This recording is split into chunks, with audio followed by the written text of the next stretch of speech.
Hello সবাইকে, আমি makeup artist Mampi. আজকে আমি তোমাদের সাবেকি কলকার একটা টিউটোরিয়াল নিয়ে এসেছি। দেখো, আমি কলকাটা করছি শুধু ডট দিয়ে কলকা। সাবেকি কলকা ডট দিয়েই বেশিরভাগ হয়, তো আমি এইরকমভাবে করছি। একটা ছোট ডট প্রথমে টানলাম, তার মাথার ওপরে একটা ডট টানলাম, আবার তার পাশ দিয়ে একটা ডট টানলাম। এরকম করে দেখো সাবেকি কলকাটা দেখো আমি কেমন করে করছি। শুধু ডট দিয়ে এই সাবেকি কলকাটা হয়েছে। মাথার উপরে একটা ডট, তার পাশে দেখো একটা ডট টানলাম।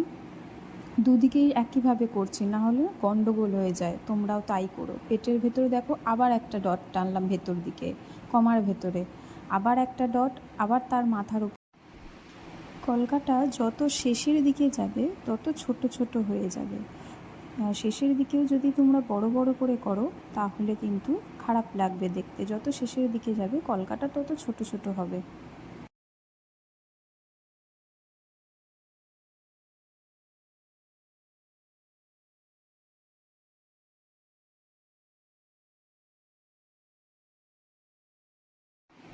আর হ্যাঁ, কলকা করার সময় কিন্তু ফেব্রিক আর জলের যে অনুপাতটা রয়েছে সেটা ঠিক করে নিতে হবে, না হলে কিন্তু ঘেটে যাবে।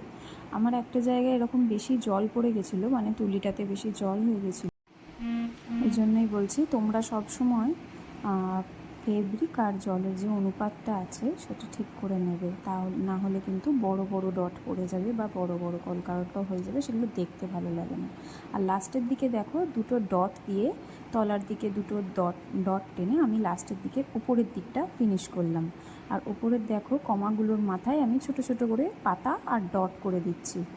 ছোট ছোট করে পাতা আর ডট পুরো ওপরের কলকার যে কমাগুলো রয়েছে সেইগুলোর মাথায় পাতা আর ডট দিয়ে আমি ওপরের কলকাটা কমপ্লিট করলাম।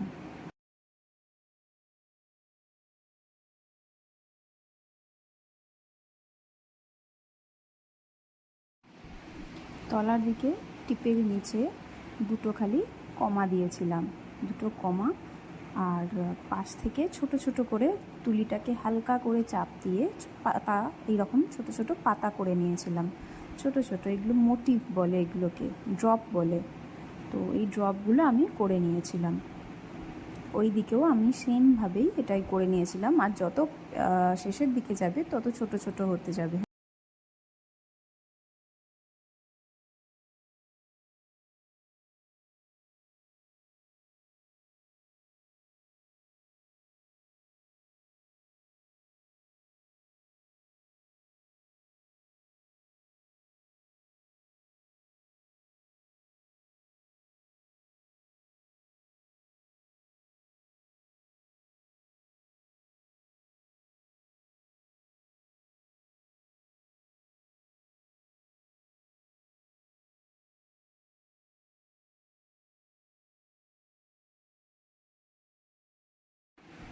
দেখো একদিকের মতন অন্য দিকেও আমি সেমভাবে পাতাগুলো করে নিলাম। দিয়ে আমি এই যে টিপের নিচে যে কমাগুলো দিয়েছিলাম সেগুলো একটু ভরাট, মানে আম কলকা করে দিলাম, একটু ভরাট করে দিলাম নিচের দিকটা। আর টিপের নিচে একটা ছোট্ট ডট দিয়ে দিলাম। এটা হলো সাবেকি কলকার স্ট্রাকচার। এইবারে আমি করব হাইলাইট মানে এইগুলোর ওপর সাদা সাদা আমি ডট দেব। দেখো আমি কিভাবে দিচ্ছি। খালি ডটগুলোতে যে ডটগুলো রয়েছে, যেটা যতটা তোমার মনে হচ্ছে যে ডটগুলোতে হোয়াইট দিলে ভালো লাগবে সেই ডটগুলোতে দেবে বেশ। দেখো আমার মোটামুটি ডট দেওয়া কমপ্লিট হয়ে গেছে। আর এইটা হলো আমার কলকাটা দেখো কমপ্লিট হওয়ার পর সব কিছু করার পর এইরকম লাগছে। কেমন লাগছে তোমরা কিন্তু জানিও কমেন্টে। Thank you for watching.